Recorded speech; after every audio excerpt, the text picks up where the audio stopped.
Assalamu alaikum wa rahmatullahi wa barakatuh. Yau muna tafe ne da takaitaccen bayani game da yakin da ke wakana tsakanin Amurka da Isra'ila da wato asal da kuma Iran a bangare guda.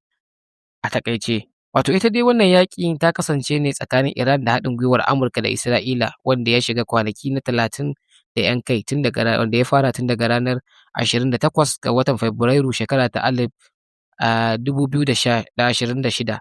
Har yanzu dai ana ci gaba da kai hare-hare ta sama akan cibiyoyin da masana'antu da na soja a Iran, yayin da Iran ke mayar da martani da jiragen yaƙi marasa matuƙa wanda ake kira drones kenan da makamai masu linzami a yankin Gulf. Sai da akwai wasu abubuwa muhimmai da suka wakana a wannan yaƙi. Na farko dai an fara yaƙi ne da Operation Epic Fury inda Amurka da Isra'ila suka kai hari kan wuraren makamai a Iran wanda har yayi sanadiyar salwantar rayuwar a jagoran addini na wannan ƙasa wato Ali Khamenei. Na biyu kuma hare-haren Amurka da Isra'ila sun lalata masana'antar magunguna, ƙarafa da wuraren soja a Isfahan da kuma Farrokhshar.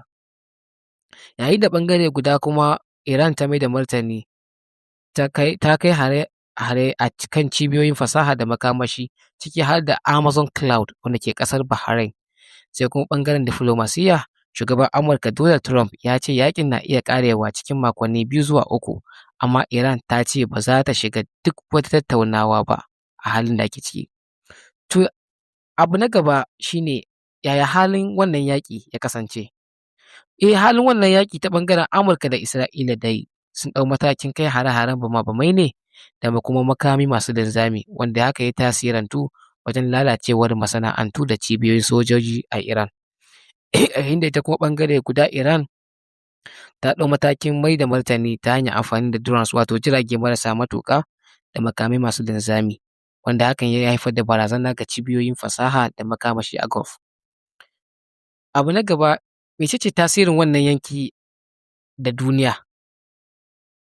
Na farko dai akwai tsaron Gulf wato ƙasashen Bahrain da UAE wanda yanzu sun fara fuskantar hare-haren Iran. Sai abu na biyu game da tattalin arziki. Lalacewar masana'antu da cibiyoyin fasaha na iya shafar supply chain na duniya baki ɗaya. Sai abu na uku game da wannan tasirin yanki shine tattaunawa. Duk da matsin lamba daga ƙasashen duniya, ɓangarorin biyu ba su nuna shirye-shiryen sassauci ba. Shin mecece haɗari da makomar wannan yaƙi? Na farko dai akwai yiwuwar yaɗuwa.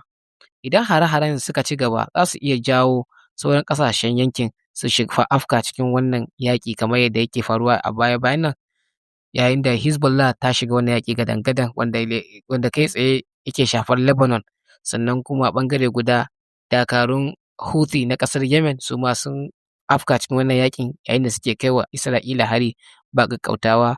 Sannan akwai tsirarun kuma ƙungiyoyin masu ɗauke da makamai da ke goya wa Iran baya da su ma tabbas sun shiga wannan yaƙin daga ƙasar Iraki. Sai abu na biyu, haɗari na biyu shine makoman wato yaƙin zamani. Wato Iran na amfani da hare-hare ne kan cibiyoyi da fasaha da bayanai. Sai kuma abu na gaba shine mecece makomar wannan yaƙi? To duk da iƙirarin Amurka, rashin amincewar Iran da tattaunawa na nuna cewa yaƙin ba zai ƙare da wuri ba. A taƙaice dai yaƙin ya tsaya ne a matsayi na tsayawa wuri guda. Amurka da Isra'ila na ci gaba da matsa lamba ta soja yayin da Iran ke mayar da martani ta hanyar hare-haren da ba kai tsaye ba. Makonni masu zuwa ne za su nuna ko wannan rikici zai faɗaɗa zuwa gaba ɗaya yankin ko kuma za a samu shiga tsakani ta hanyar diflomasiyya. Shin mecece ra'ayinku? Kuna ganin faɗan ta tsaya a harkar diflomasiyya?